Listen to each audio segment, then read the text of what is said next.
Hello, viewers. Welcome to another episode of our program, Marriage and the Home. My name is Israel Tajomawo, and I'm indeed delighted to be with you today to talk about issues concerning marriage. The issues of marriage is a very serious one, which affects everybody, no matter your color, your race, wherever you are from. It affects everybody. Uh, Marriage can be interesting, marriage can be bitter. So you have to get it right. We want to continue on our series, Reasons for Challenges in Marriage. Before I go further, I want to say that this program is very, very suitable, very good for the young people who are planning to get married in the near future. You will learn a lot from this program, so I want to encourage you to watch.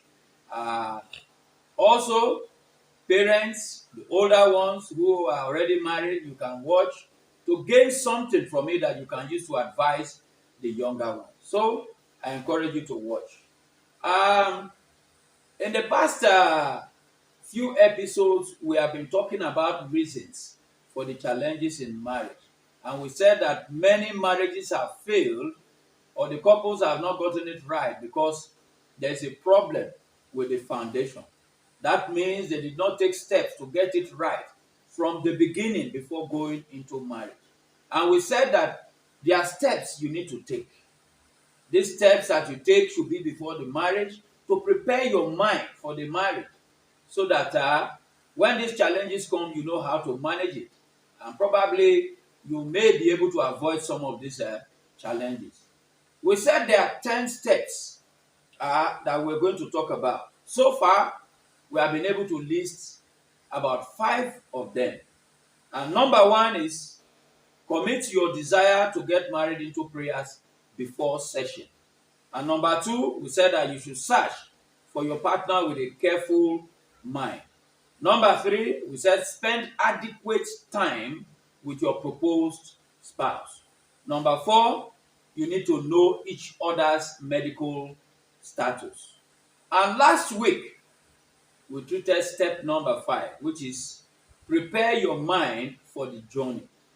Today, in this episode, we are going to look at step number 6. Step number 6 is prepare for financial commitment. Financial commitment. This is where a lot of couples are having problems.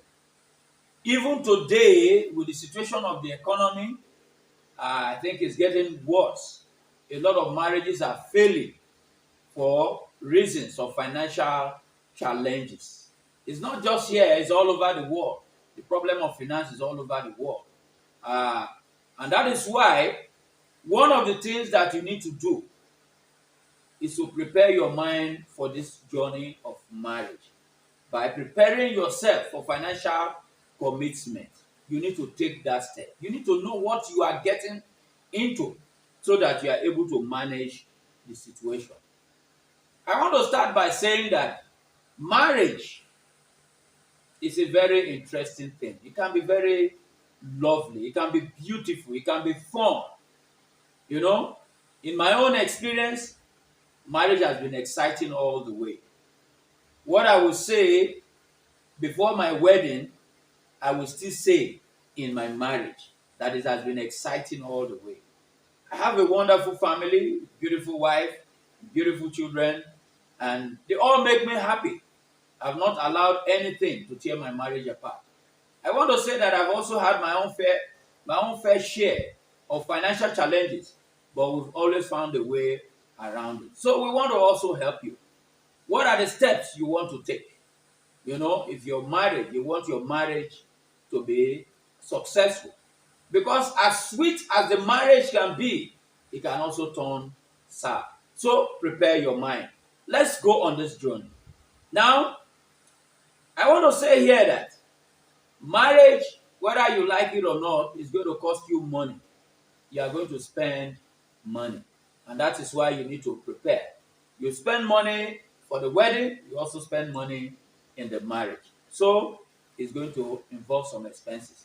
Now, there are 5 things I want to talk about that you need to know when it comes to expenses in marriage so that you prepare your mind for this journey. You need to take those steps. Um, Number one, I want to start with number one, which says, do not be afraid because of finances. I know now that I've started talking about financial challenges, many people are afraid. Some people develop cold feet.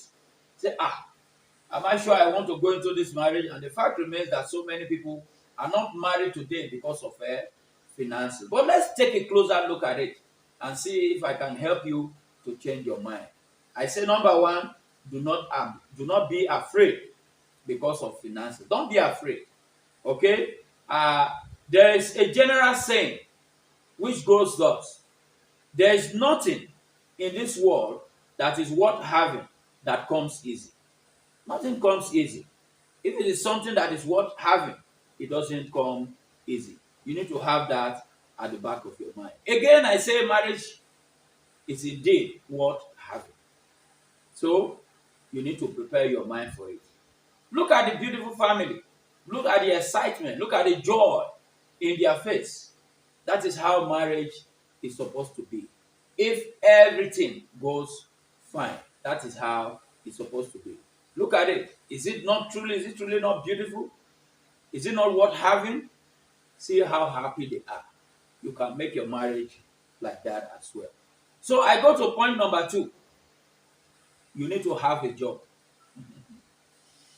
Yes, this is one of the most important points. You need to have a job. You cannot say you want to go into marriage without having a job. Having a job is key.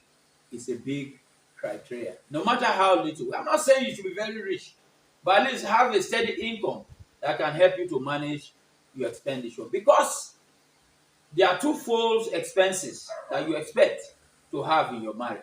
The first one is the wedding, which is a one-off expenses. But you know the way we do it in Africa here, you are going to do traditional wedding. You go, some will do white wedding, some will go to court and all that duplication. But it's one-off. Once it is done, it is done. It's a matter of choice anyway. The one that you are able to do, you do. Now, after that expenses comes the long-time one, the lifetime one, the one for the marriage itself. You have done the wedding, the marriage has started. That is where you have continuous, recurrent expenses. You have to be prepared for that. Your mind has to be ready for that because there are a lot of things you are going to be doing. Know that these expenses will not be for you alone. When you were living alone, you cared about yourself. You just go and buy one small loaf of bread. But now you have to buy a big loaf of bread for your family, for you and your wife, you, your children. I have some dependent relatives. So you have to look at the bigger picture and prepare for that. But don't let it bother you again, like I said. Take it as it comes, and then everything will be fine. You will need to pay for basic necessities, accommodation, feeding, electricity, school fees, and others. Those are things that you cannot run away from. So you have to prepare your mind from that. Again, don't let this scare you. Just plan well. That is the key thing. Plan well and let your mind be on it. Number three, cut your coat according to your cloth. I'm sure you have heard this. That's why I decided to use this as point number three. You cannot go beyond your means. No unaffordable elaborate wedding. Some of us want to do elaborate wedding because our friends are doing elaborate wedding. There's no pattern. Work within your means. Let your spouse know your financial capability. You should plan together. No pretense. Let her know so that you will not be killing yourself within. You must work together. Don't start your marriage with a huge debt. When you do elaborate wedding, after that, what next? Except you are super rich. If you are super rich, all well and good. But don't start with a debt. Spend according to your income on your wedding and in your marriage. According to your income. That is what you have to do. Do not compare yourself with other people. My friend did this. Oh, come and look at the wedding. Super. Don't copy them. Oh. All fingers are not equal. Oh. They are not the same. Good or bad, your sources of income is not the same as theirs. You don't know where they get their money from. So why do you want to copy them? Why do you want to live with them? Live like them. If he's working in an oil company, he has the money. So don't compare yourself with your neighbor. In marriage, pay for what you can afford. Affordable accommodation, affordable food, affordable school for your children, affordable car, affordable trip. No competition. Don't compete with anybody. Live according to your means. And at this rate, you will not be biting more than you can chew. Some people are biting more than they can chew. And that's where the problem starts. At the end of the day, two of you will start having problem. Point number 4, share some of the expenses with your partner. You need to share. Where the economic situation now, we know how it is. It is not easy for anybody. So you don't carry the load alone. That is why I like the Western world. Everything is shared so that they are able to manage the situation. You will find that it's difficult at this time with the present situation of the economy. So we have to adapt to the reality on ground. Okay? You may need to share some of the wedding and marriage expenses with your partner. Discuss it and see how you can help each other. I'm saying this to the man and also to the woman. Some women believe that it's only man that will carry the whole expenses. You are no longer in that time again. No. You have to work together so that things will go smoothly. The expenses are too much for one person to carry. So try to work together and share it so that things will go smoothly. Point number 5. This one is dear to my heart. In everything that I do, I have to commit to God. So I say point number 5, commit your needs to God in prayers. You must do that. God has given us that privilege. God has given us that grace to ask him. And when you ask him, he will do it for you. It's just for you to ask. The book of Psalm chapter 55, verse 22, it says, cast thy burden upon the Lord, and he shall sustain thee. He shall never suffer the righteous to be moved. That is what the Bible says. Also in 1 Peter chapter 5, verse 7, it says, cast all your care upon him, for he careth for you. So, allow God to take control. There is nothing too hard for him to do. Till I come your way again next time, I want to appreciate you for watching this program. I want you to continue to watch. You always learn one thing or the other. In the next episode, we are going to go into step number 7 so that we begin to learn this thing progressively. I want you to share to other people so that they can watch and also gain from it. If you have not subscribed, I want you to subscribe. Look at the button below that says subscribe.